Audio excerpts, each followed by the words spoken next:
அனைவருக்கும் வணக்கம். இந்த வீடியோ நான் பொறுத்த வரைக்கும் இது மிக மிக முக்கியமான ஒரு வீடியோவாக இருக்கும். பயனுள்ள பல்வேறுபட்ட தகவல்கள் சொல்ல போகிறேன்.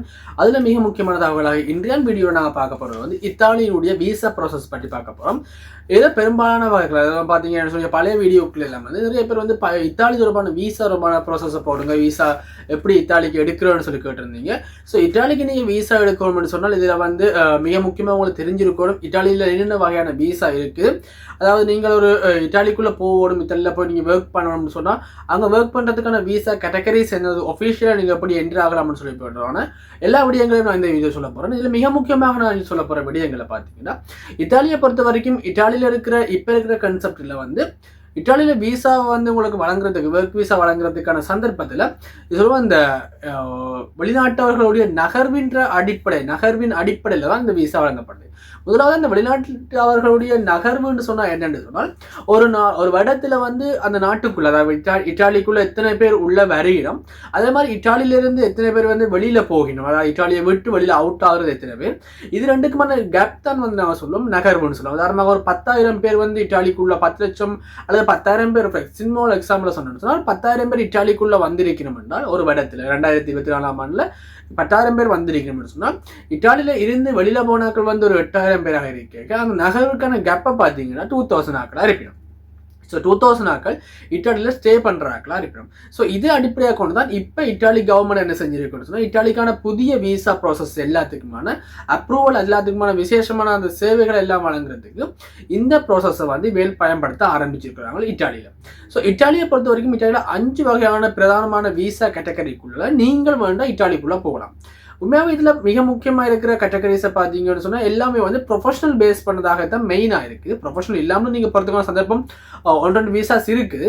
இருந்தாலும் நீங்கள் ப்ரொஃபஷனல் விசாஸுக்குள்ள, அதாவது ஸ்டடீஸை உங்களுக்கான ஸ்டடீஸை கம்ப்ளீட் பண்ணி அதுக்கான குவாலிஃபிகேஷனை வச்சுக்கொண்டு நீங்கள் இத்தாலிக்குள்ளே என்ட்ரி ஆகணும்னு சொல்லி எதிர்பார்த்து இருக்கிறீங்கன்னு சொன்னால் உங்களுக்கு இந்த வீடியோ வந்து பயனுள்ளதாக இருக்குது.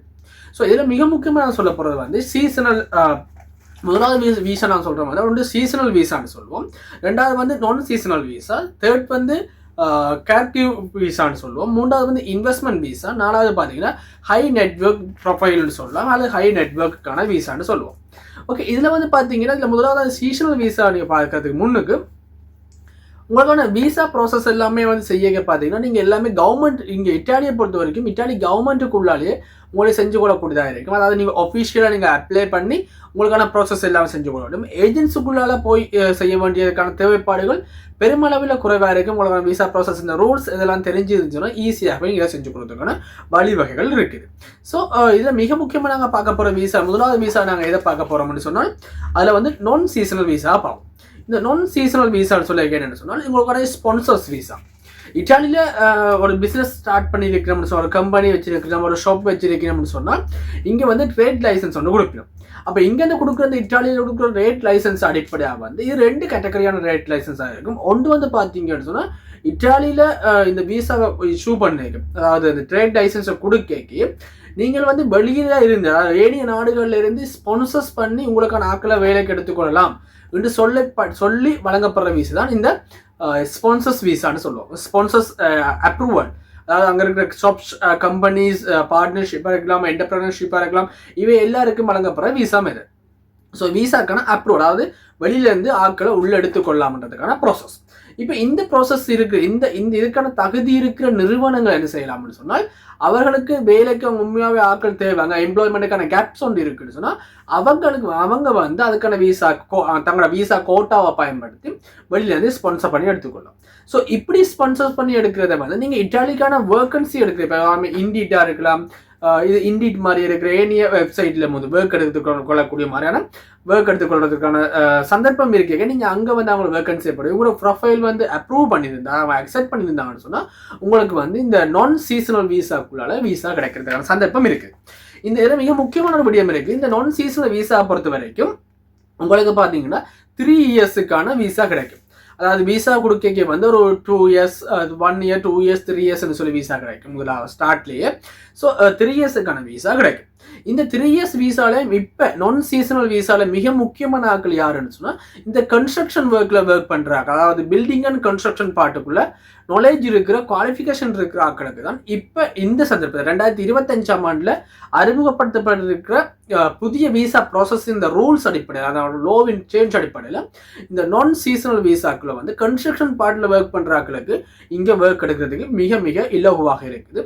ஸோ நீங்கள் கன்ஸ்ட்ரக்ஷன் பார்ட்னு சொல்லி பார்த்தீங்கன்னு சொன்னால் அது நான் ஸ்கில் பார்ட்டாக இருக்கலாம், நீங்கள் வந்து லேபர்ஸ் கேட்டகரியாக இருக்கலாம், மேசன் அப்படியான ஒரு கேட்டகரியாக இருக்கலாம், இல்லைன்னு சொல்லி நீங்கள் ஒரு ஸ்கில் எம்ப்ளாயாக இருக்கீங்க, உதாரணமாக ஒரு கீவர்ஸாக இருக்கிறீங்க, இன்ஜினியராக இருக்கிறீங்க, இப்படியான சுச்சுவேஷன் இருக்கீங்க வந்து உங்களுக்கான இலவாக நீங்கள் இந்த விசாக்குள்ள போகலாம். இது மிக முக்கியமான ஒரு விசாவா இப்ப சொல்லப்படுற விசாவா இருக்கு. இதுக்கு அடுத்தபடியா இருக்கிற விசா பாத்தீங்கன்னா சீசன் விசா. இந்த சீசனல் விசா பாத்தீங்கன்னா இது மிக முக்கியமானது என்னன்னு சொன்னா உங்களுக்கான விசா கிடைக்கும். இந்த விசா வந்து 9 monthsக்கான விசா மட்டும் தான் இஷ்யூ பண்ணுவீங்க. இத்தாலியை பொறுத்த வரைக்கும் சீசனல் விசான்றது அந்த குறிப்பிட்ட சீசனுக்கான விசா. உதாரணமாக இப்போ நாங்கள் இலங்கை நீங்கள் எடுத்தீங்கன்னு சொன்னால் இலங்கையில் வந்து சொல்லி பார்த்தீங்கன்னா ஒரு குறிப்பிட்ட சீசன் இருக்கும், ஜனவரி டு ஜூன் ஒரு சீசனாக இருக்கும். இந்த டைமில் வந்து சீசன் விசா எடுப்பாங்க. அதாவது இந்த சீசன் விசா இத்தாலியில் எதுக்கு வரலாம்னு சொன்னால் அக்ரிகல்ச்சர் தொடர்பான அப்படியான ஒர்க்குக்கு அதோட ரிலேட்டடான ஒர்க்குக்கு மிஷின் ஆப்ரேட்டர்ஸ், அக்ரிகல்ச்சர் ஃபார்மில் ஒர்க் பண்ணக்கூடிய ஆட்கள் இவைகளுக்கு வந்து அந்த அக்ரிகல்ச்சர் சீசனுக்கு மட்டுமே அங்கே உங்களுக்கு விசா வழங்கப்படும். இந்த விசாவை பொறுத்த வரைக்கும் உங்களால் வந்து இந்த சீசனல் விசாவை சேஞ்ச் பண்ணலாது, அல்லது வந்து வேறொரு கம்பெனியில் போய் உங்களுக்கான விசா வந்து இந்த விசா 9 மாதம் முடிஞ்சதுக்கு பிறகு நீங்கள் விசா வந்து உங்களுக்கு சேஞ்ச் பண்ணிக்கொள்ளக்கூடிய சந்தர்ப்பம் எதுவுமே இல்லை. 9 மாதம் முடிஞ்சதுக்கு பிறகு நீங்கள் வந்து உங்களோட நாட்டுக்கு திரும்பி வரணும். அது நீங்கள் இலங்கையாக இருக்கலாம், இந்தியாவாக இருக்கலாம், அல்லது ஏனைய நாடுகளில் இருக்கலாம். எங்கே இருந்தாலும் நீங்கள் வந்து உங்களுக்கான 9 மாத விசா முடிஞ்சதுக்கு பிறகு நீங்கள் ரிட்டர்ன் வர வேண்டியா இருக்கு. ஆக நான் சீசனல் விசாவை பொறுத்த வரைக்கும் நான் சீசனல் விசாவில் வந்து உங்களுக்கு என்ன செய்யலாம், விசா முடிஞ்சதுக்கு பிறகு, அதாவது அது 3 இயர்ஸோ 4 இயர்ஸோ விசா முடிஞ்சதுக்கு பிறகு நீங்கள் புதுசாக உங்களுக்கான விசா வேறொரு கம்பெனிலையோ இல்லை வேறொரு பிளேஸ்லையோ நீங்கள் விசா செஞ்சு கொள்ளக்கூடியதாக இருக்கும் சேம் கேட்டகரியில். ஆனால் இந்த சீசனல் விசாவில் இப்படியான ஆப்பர்ச்சுனிட்டிஸ் வந்து இங்கே இல்லை, ரைட்? ஸோ இது மிக முக்கியமான ஒரு பார்ட்டாக இருக்குது. இதுக்கு அடுத்த கட்டமாக இருக்கிற விசா பார்த்தீங்கன்னா இந்த கேர் கீவர்னு சொல்லுவோம்.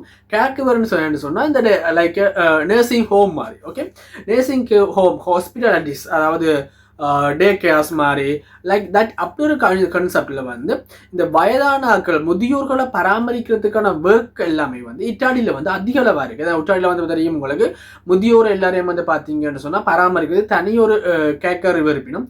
ஸோ இவங்களுக்கான விசாவை தான் இந்த விசா ஸ்டார்ட் பண்ணியிருக்கிறாங்க. இந்த விசாவை பொறுத்த வரைக்கும் மிக முக்கியமான விடயத்தை பார்த்தீங்கன்னா நீங்கள் ஹெல்த் இண்டஸ்ட்ரியில் ஹெல்த் செக்டரில் நீங்கள் நல்லா ஒர்க் பண்ணியிருக்கிறீங்க, உங்களுக்கான எக்ஸ்பீரியன்ஸ் ஒரு 3 இயர்ஸ் 4 இயர்ஸ் எக்ஸ்பீரியன்ஸ் இருக்குன்னு சொன்னால் இதுக்குள்ளே வரலாம். இத்தாலியை பொறுத்த வரைக்கும் நீங்கள் இத்தாலிக்குள்ளே வாரத்துக்கு மிக மிக இலகுவான ஒரு விசா மெத்தட்னு சொன்னால் இந்த டே கேர் கீவர்னு சொல்லுவோம். இந்த விசா மெத்தட் தான் மிக மிக இலகுவானது. அது மட்டும் இல்லாமல் 2025ஆம் ஆண்டில் பார்த்தீங்கன்னு சொன்னால் 10,000க்கு மேற்பட்ட நர்சிங், அதாவது நீங்கள் நர்சிங் செஞ்சிருக்கலாம், ஹாஸ்பிட்டலில் இந்த டே கேரிங்ஸ் ஏரியாவில் இருந்திருக்கலாம். ஸோ கேர் கீவர்ஸ் யாராவது ஒர்க் பண்ணிருக்கு, உங்களுக்கு எக்ஸ்பீரியன்ஸ் ஒரு 3 இயர்ஸ் இருக்குன்னு சொன்னால் 2025ஆம் ஆண்டை பொறுத்த வரைக்கும் 10,000 விசா உங்களுக்கு இஷ்யூ பண்ணினா அது எந்த கண்ட்ரியாக இருந்தாலும் பரவாயில்ல. ஸோ இந்தியா இலங்கையை பொறுத்த வரைக்கும் என்ன இலங்கை இந்தியா பார்த்தீங்கன்னா இப்போ நர்சிங் ஃபீல்டில் வந்து நிறைய பேர் இருக்கணும். ஸோ அவங்க எல்லாரும் வந்து இந்த இட்டாலியன் விசாவை அப்ளை பண்ணி இட்டாலிக்குள்ள வாரத்துக்கு வந்து மிக இலகுவான மெத்தட்டாக இந்த 10,000 விசா இஷ்யூ பண்ணியிருக்கிறாங்க. ஸோ இதான் இந்த 3வது விசாவை நான் சொல்ல போகிறேன். இதுக்கு அடுத்த ஒரு விசா சொல்ல போகிற மிக முக்கியமான visa investment visa. Investment visa பொறுத்த வரைக்கும் நீங்கள் இட்டாலியில் வந்து ஒரு பிஸ்னஸ் ஸ்டார்ட் பண்ண போகிறீங்க, உங்கள்ட்ட ஒரு ஃபண்ட் கொஞ்சம் இருக்குது, நீங்கள் அந்த ஃபண்டை கொண்டு இட்டாலியில் நீங்கள் பிஸ்னஸ் ஸ்டார்ட் பண்ண போகிறீங்க, ஒரு ஷாப் ஒன்று ஓப்பன் பண்ண போகிறீங்க, அதாவது ஒரு ஃபண்ட் மேனுஃபேக்சரிங் கம்பெனிஸ் ஒன்று ஓப்பன் பண்ண போகிறீங்க, அதாவது சேல்ஸ் பிஸ்னஸ் ஒரு ஷோரூம்ஸ் ஓப்பன் பண்ண போகிறீங்க. இப்படி எல்லா இதுவான இன்வெஸ்ட்மெண்ட் பர்பஸில் நீங்கள் இருக்கிறீங்கன்னு சொன்னால் அதுக்கான ஃபண்ட் சோர்ஸை வந்து நீங்கள் ஒஃபிஷியலாக காட்டுங்க. இட்டாலியை பொறுத்த வரைக்கும் உங்களுக்கு இந்த விசாவை இன்வெஸ்ட்மெண்ட் விசாவை இஷ்யூ பண்ணுறதுக்கு ரெடியாக இருக்கணும். ஸோ இஷ்யூ பண்ணிக்கணும் நோம்பலாம். ஸோ அதில் எந்த ஒரு பிரச்சனையும் இல்லை. இதுக்கு அடுத்த கட்டமாக இருக்கிற மிக முக்கியமான விஷயம் தான் இந்த ஹை ப்ரொஃபைல் விசான்னு சொல்லுவோம். அதாவது இந்த விசாவை சொல்லிக்கு வந்து எப்படி சொல்லுவாங்க, இது ஹை ப்ரொஃபைல் விசா. இதுக்கு அங்கே இட்டாலியை பொறுத்த வரைக்கும் இட்டாலியில் நாங்கள் எப்படி தான் கால் பண்ணுறோம்னு சொன்னால் EU EU அதாவது யூரோப்புக்கான ப்ளூ கார்டு விசான்னு சொல்லுவோம். ஓகே, EUக்கான ப்ளூ கார்டு விசான்னு சொல்லப்படுற இந்த ஹை ப்ரொஃபைல் விசா பொறுத்த வரைக்கும் நீங்கள் ஒரு ப்ரொஃபஷனல் ஃபீல்டு இருக்கிறீங்க, அதாவது எல்லா ப்ரொஃபஷனல் ஃபீல்டும் இங்கே அட்டாச் ஆகக்கூடிய மாதிரி இருக்கும். நீங்கள் ஹை டீச்சிங் போஸ்டில் இருக்கிற டீச்சிங் குவாலிஃபிகேஷன் ஒஃபீஷியல் குவாலிஃபிகேஷன் இப்போ நார்மலாக வந்து A level முடிச்சுட்டு +2 +1 முடிச்சுட்டு நீங்கள் ஸ்கூலில் டீச் பண்ணுறீங்க, டியூஷனில் டீச் பண்ணுறீங்க, அவங்களுக்கு இதெல்லாம் போகலாது. நீங்கள் ஒஃபிஷியலாக டீச்சிங்குக்கான கோர்ஸ் முடிச்சிருக்கிறீங்க, BA கோர்ஸ் முடிச்சிருக்கிறீங்க, அல்லது வந்து பார்த்தீங்கன்னா பிடெக் முடிச்சிருக்கீங்கன்னு சொல்லி இப்படியான இது கோர்ஸ் எல்லாம் முடிச்சிருந்து உங்களுக்கு டீச்சிங் ஒர்க்கில் நீங்கள் இருக்கிறீங்கன்னு சொன்னால் உங்களுக்கு இதுக்கு அப்ளை பண்ணுறதுக்கு சந்தர்ப்பம் இருக்குது. அதே மாதிரி லோயர்ஸ், அதே மாதிரி வந்து ப்ரொஃபஷனல் அக்கௌண்டன்ட்ஸ், ஃபைனான்சியல் ஃபீல்டில் இருக்கிற ப்ரொஃபஷனல் குவாலிஃபிகேஷன் இருக்கிறார்கள் எல்லாருமே இந்த ஹை ப்ரொஃபைல் விசா பொறுத்தவரைக்கும் ப்ரொஃபஷனல் குவாலிஃபிகேஷன் இருக்கணும். எஜுகேஷன் குவாலிஃபிகேஷன் இல்லை, ப்ரொஃபஷனல் குவாலிஃபிகேஷன் இருக்கிற நீங்கள் வந்து இதுக்கான விசாவுக்கு அப்ளை பண்ணலாம். இந்த ஹை ப்ரொஃபைல் விசாவை பொறுத்த வரைக்கும் இதுவும் மிக மிக முக்கியமாக இட்டாலியில் வந்து இலவாக இட்டாலிக்குள்ளே என்டர் ஆகிறதுக்கு நல்ல ஒரு ஃபீல்டாக இருக்குது. இந்த ஃபீல்டில் பார்த்தீங்கன்னு சொன்னால் இந்த கோய்வாளுக்கு வந்து சில நேரம் அந்த IELTS எக்ஸாம்ஸ் நீங்கள் இங்கிலீஷ் நாலேஜ் உங்களுக்கு காட்ட வேண்டி வரும். ஆனால் IELTS இல்லாமலே நீங்கள் இதுக்குள்ளே வரதுக்கான சந்தர்ப்பங்கள் கொஞ்சம் இலகுவாகவே இருக்குது. நான் ஏற்கனவே சொன்ன மாதிரி அந்த நேர்சிங் அதாவது பார்த்தீங்கன்னா முதியோர்களை பராமரிக்கிறதுக்கான வயதானர்களை பராமரிக்கிறதுக்கான அந்த விசாவை பொறுத்த வரைக்கும் அங்கே வந்து இந்த IELTS எல்லாம் பெருசாக பார்க்க மாட்டோம். ஸோ இலகுவாக இட்டாலிக்குள்ளே நீங்கள் என்ட்ரு ஆகணும்னு சொன்னால் இந்த 5 விசா மெத்தடை நீங்கள் ஃபாலோ பண்ணணும். 2025ஆம் ஆண்டில் வந்து மாற்றியமைக்கப்பட்ட அந்த விசா சட்டத்தின் அடிப்படையில் இப்போ இஷ்யூ பண்ணப்படுற விசாவாக தான் இந்த 5 விசா இருக்குது. ஆனால் இல்லீகலாக நீங்கள் இட்டாலிக்குள்ளே என்ட்ரு ஆவீங்கன்னு சொன்னால் அங்கே வந்து ரெஃப்யூஜ் அகதி அந்தஸ்து நீங்கள் எடுக்கிறதுக்கு எதிர்பார்த்திருப்பீங்கன்னு சொன்னால் அதற்கான சந்தர்ப்பங்கள் இல்லைன்னு சொல்லியும் தற்போது சொல்லப்பட்டிருக்குது. ஆகவே இட்டாலியை பொறுத்த வரைக்கும் இந்த 5 கேட்டகரிக்குள்ள சீசன் விசா, நான் சீசனல் விசா, அதே மாதிரி வந்து பார்த்தீங்கன்னா இன்வெஸ்ட்மெண்ட் விசா, அதுக்கப்புறம் இந்த கேர் கிவர் விசா, அதுக்கப்புறம் வந்து ஹை ப்ரொஃபைல் விசா, இந்த 5 கேட்டகரியில் அடிப்படையில் நீங்கள் இட்டாலிக்குள்ளே விசிட் பண்ணலாம். இட்டாலிக்குள்ளே வந்து உங்களுக்கான விசாவை அப்ளை பண்ணிக்கொள்ளலாம். இதுக்கு பிறகு நீங்கள் இட்டாலியில் 5 இயர்ஸ்லேருந்து 10 இயர்ஸுக்குள்ளே இருக்க உங்களுக்கான சிட்டிசன்ஷிப் வழங்கப்படும். அது பேஸ் ஆன் உங்களோட விசா அண்டர் ஹிஸ்ட்ரி அடிப்படையாகவும் மருந்து உங்களோட நார்மலான இட்டாலியின் லீகல் ஆக்டிவிட்டிஸ் லோ அடிப்படையில் தான் இந்த விசா உங்களுக்கான சிட்டிசன்ஷிப் வழங்கப்படும். ஸோ இதுதான் இட்டாலியின் விசா தொடர்பான மிக முக்கியமான ஒரு விடயம். இட்டாலியின் விசாவை பொறுத்த வரைக்கும் இதை எப்படி அப்ளை பண்ணணுன்றதுக்கான ஒர்க் எல்லாம் எங்கே இருக்குது, இது எல்லாத்துக்குமான டீட்டெயில்ஸை வந்து நான் வெப்சைட்டை எல்லாம் இந்த வெப்சைட் நான் இதில் உங்களுக்கு டிஸ்பிளே பண்ணுறோம். ஸோ இந்த வெப்சைட்டில் நீங்கள் விசிட் பண்ணுறது மூலம் உங்களுக்கு இட்டாலியில் இருக்கிற வேக்கன்சி என்னென்ன இருக்குது, இந்த வேக்கன்சி எப்படி நீங்கள் அப்ளை பண்ணுறது, இதுக்கான எல்லா professional work step by steps எல்லா எக்ஸ்பிளனேஷனும் வந்து இந்த கவர்மெண்ட் வெப்சைட் மூலம் உங்களுக்கு பெற்றுக்கொள்ளக்கூடியதாக இருக்குது.